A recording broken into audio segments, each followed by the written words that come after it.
Welcome to Powering to Potential. I am Coach Jen and I am the life coach here at Radio for Divas.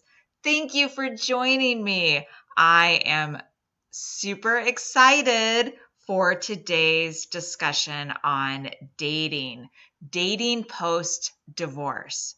So chances are, if you've chosen to listen to this episode, then you are either dating or you are considering dating. So I hope that I can help today. And I've got 5 tips, tricks, discussion points, and encouragements for you. So let's just dive right in. Number 1, keep it light. What do I mean by keep it light? One of the things that I'm a little jealous of is all of these dating apps.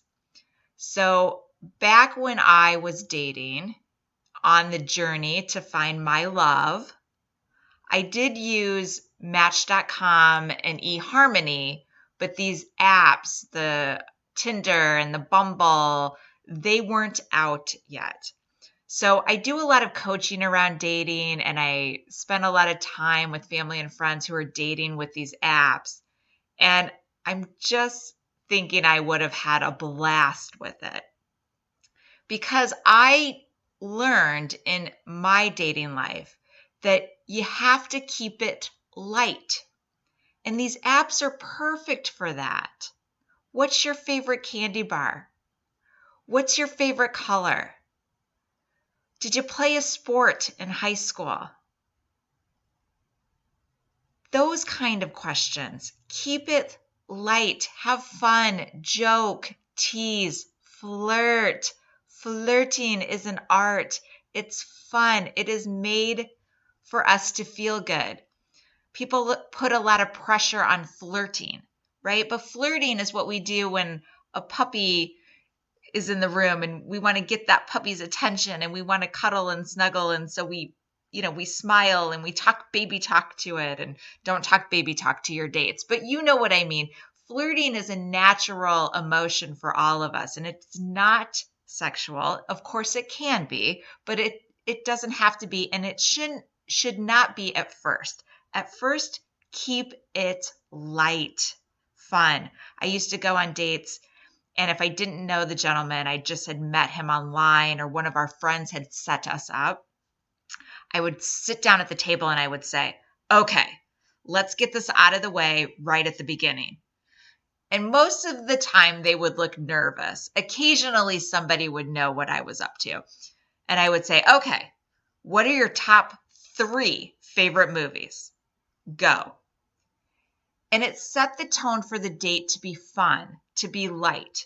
And oftentimes we would get into these lively discussions about the movies that they were throwing out that we never even got to what my favorite movies might be, because the conversation was just flowing about these mutual movies that we'd seen and enjoyed and liked. Keep it light. Number 2, talk to more than one person at a time. This can be hard, especially for women, and also for people who have maybe married their high school sweetheart or didn't do a lot of dating previously. It can be hard to think about dating more than one person, talking to more than one person.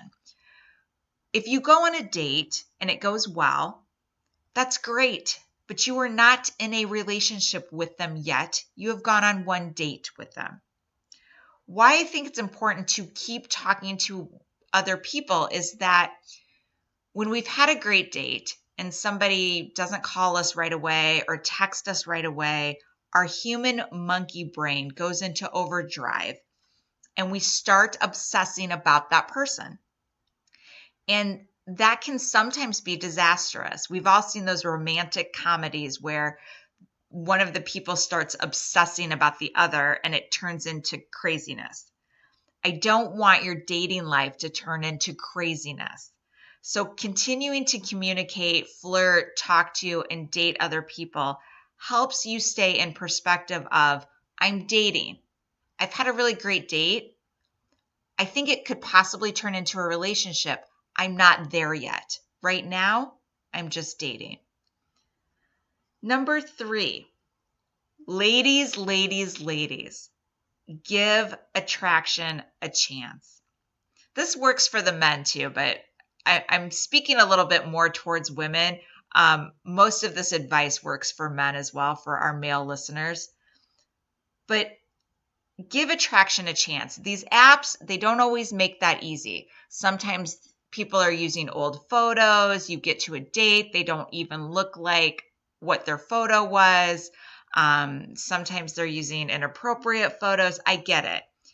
But I've also seen women look at the height. Oh my gosh, he's only 5'10" and I'm 5'8". So if I have my heels on, I'm going to be taller than him, and I don't want to be taller than him. Oh, for the love of God, go on the date. He could be so charming, so funny, so fabulous, so kind that you won't care if you're taller than him with your heels on. You'll just be so proud that you've got such a wonderful guy. Give attraction a chance. And that really leads into my number 4, which is it's time to look for the nice person. We are adults now, and adult dating isn't about instant attraction. You remember from your previous days, your college days, you would have this awesome attraction. That person would make you feel like you were the only person on earth. Why did they do that? Because they were actors. They were charming. They knew people drew to them. They knew exactly the things to say to hook you into that attraction. And most of the time, those people are creeps. They're jerks. So if you don't have an instant attraction to someone, but you have an interest in them, if you're not tingling at the toes, but they're keeping you engaged and you like them, you have no idea in my coaching how many women have said to me, oh, he was such a nice guy, but that was it. Well, that's a pretty darn good start. So again, you can't force attraction, but give it a chance. And it's time to really start looking for the nice person. If you have too much of an instant attraction for someone, that could be a red flag. Lastly, number 5, don't be so serious with yourself. So your girlfriends have talked you into getting on the apps. Your friends are encouraging you. Your married friends are trying to live vicariously through you. I am so guilty of this. I promise to stop doing that. Don't take yourself so seriously. You can get on and off those apps. You can go on a date 1 week, not date again for a month. We're healing as divorced people. I know that I had a lot of healing to do post my divorce, and a couple of really ugly relationships that I got into right after my divorce. Those were almost worse, to be honest.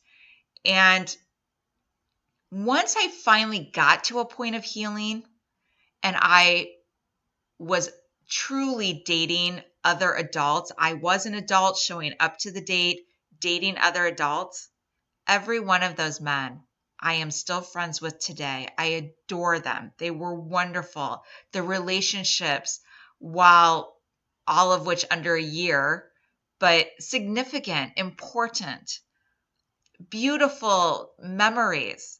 That's how great adult dating can be. But it takes time, and you have to heal yourself first. So be gentle with yourself. Don't be so serious. Don't feel like you have to find someone that you have to be dating. Take the time to heal and know that on the other side of it, adult dating can really be very enjoyable.